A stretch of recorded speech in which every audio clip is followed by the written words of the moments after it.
Hi, good morning. I'm Yupano, your financial doctor. Today we're going to interview one of the icons in her field, Ms. Yupano. And she is also the author of Chicken Sinampalukan for the Soul. Gusto muna natin makilala about you. Would like to know who you are, what you want to become, and the best version of yourself. I'm Yupano. I'm an architect and also author of the book Chicken Sinampalukan for the Soul. It's a family love story finding happy through it all, which I just launched last year. What I'm now pursuing, or my profession and what I'm doing, it's actually what I have always dreamed of, and I was able to pursue it just 3 years ago.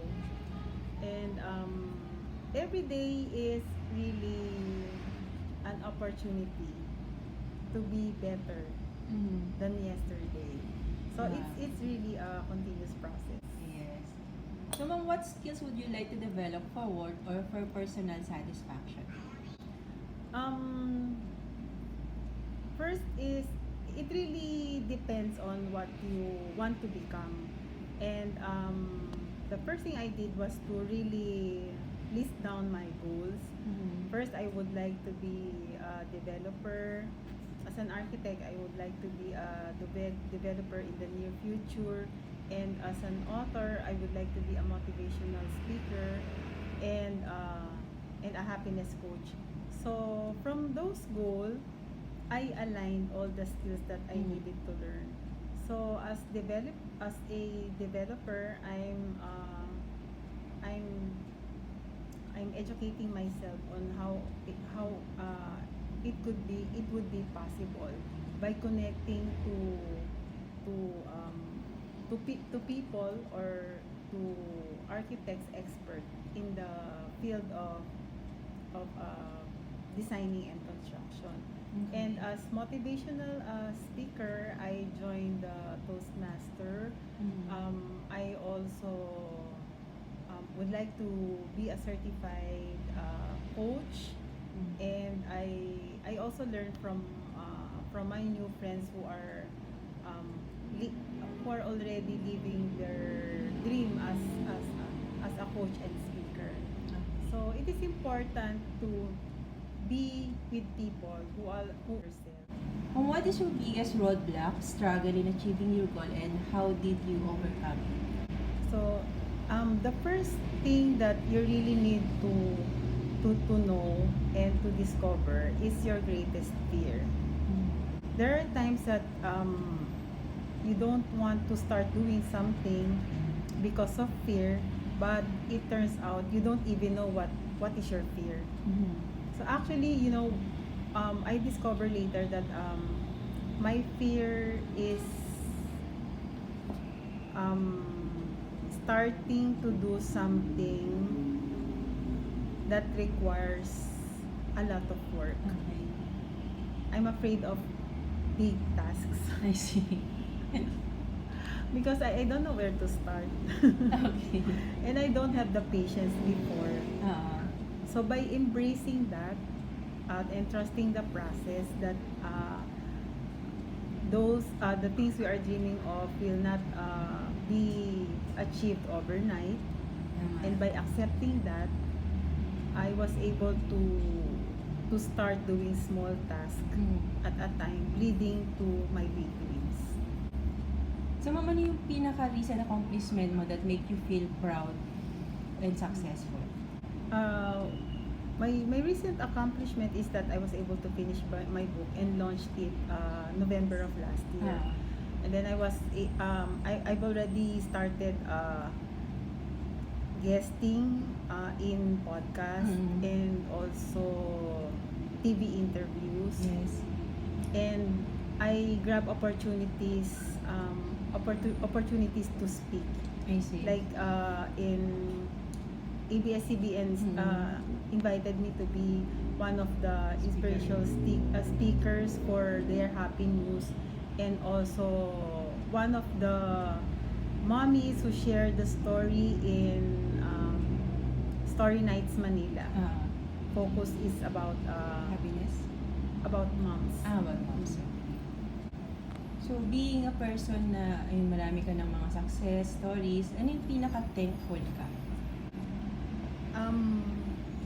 I'm really thankful that I had the courage to take the board exam in 2014. That's 27 years after graduating from college.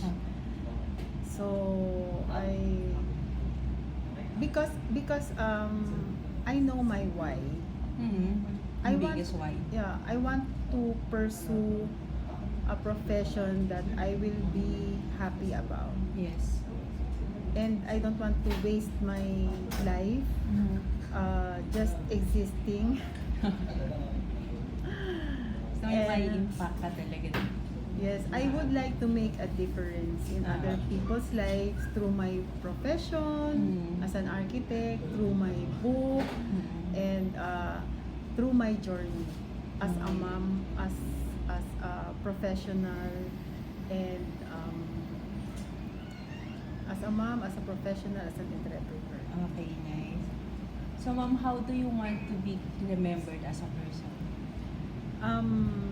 I would like to be remembered as someone who made a difference in their life. One who was able to unearth Yes. the best in people, and someone who inspired them to be the best version of Yeah, themselves. tama. So, what culture do you want to create for your family, work, saka sa mga friends mo din? I would like to create a Christ-centered culture, a culture of integrity, love, and compassion. So, ma'am, paano mo binibring out yung best sa kanila? Like sa family mo, sa workplace, saka yun sa mga friends mo? I acknowledge their strengths first and foremost, and I help them discover their authentic self, I see. because that's the only way that they can find their true passion. So when they know their passion, I guide them, or I help them to list the tasks they need to do each day to achieve their goals, and later their biggest dreams. Okay, nice. So, how can you improve and nurture your spiritual well-being? First is really to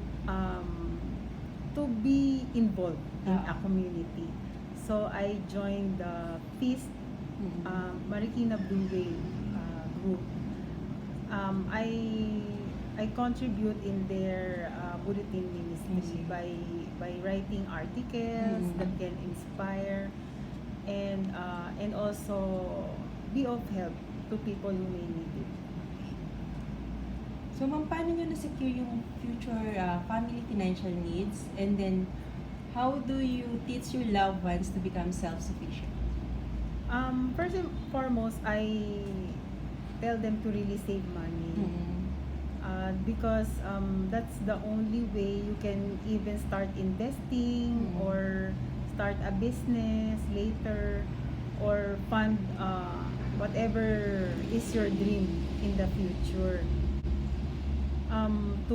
To set aside a certain percentage in the bank for a fund for your dream.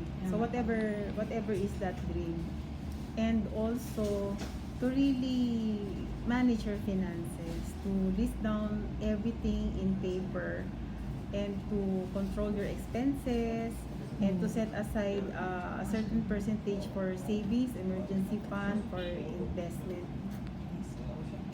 So, ma'am, any word of advice for moms about self-growth and motivation? For the moms, it's always important to have a me time, and to educate ourselves, to nourish our spirit, because we cannot pour from an empty cup. Yes. So it is really very important to always fill your cup with spiritual, mental, and physical, emotional nourishment. Okay, thank you for that, ma'am. Any word of advice din for the millennials and moms about personal finance tip? How do they manage their personal finances? So for the millennials, be patient. and save money. And instead of YOLO, you only live once. Live every day. Live every day to be the best version of yourself. And for the moms, don't lose yourselves. So make time for yourself, to be kind to yourself, to nourish yourself, while taking care of your family and taking care of your finances. So it's really very important to have more me time. So the strategy there is to teach your children to be more independent. That's great. And last one is, we know that you recently launched your book, which is Chicken Sinampalukan for the Soul. Could you please give us brief information about the book? Chicken Sinampalukan for the Soul is a family love story, finding happy through it all. I married early at an age of 22 years old. So by 28 years old, I already have 4 little children to take care of. So it's really so difficult for me and my husband to juggle time with work and time to take care of them, and also plus the fact that it's really very difficult for us then to make ends meet. But those hardships we experience, we realize that those are preparation, God's preparation for us, for the harvest, for our harvest in the future. Those are seeds. Yes. God plants for our big harvest in the future. So it is really very important to keep the faith, hope, and love. That's the formula. Yes. Agree. For us to thrive, to persevere, and to achieve our hopes and dreams in the future. So for those who want to be inspired about realize happiness despite obstacles and struggles, do check Ma'am Yupano's FB page, Realize Happiness. Realize happiness. And her book is available also in the page. Yeah, you can just message me, and then we deliver the book nationwide via courier. So yung payment through bank deposits lang. So thank you very much, Ma'am Yupano, for sharing your great insight about personal growth and motivation, as well as personal finance tips for moms and millennials. That's it for today. Thank you. Thank you also.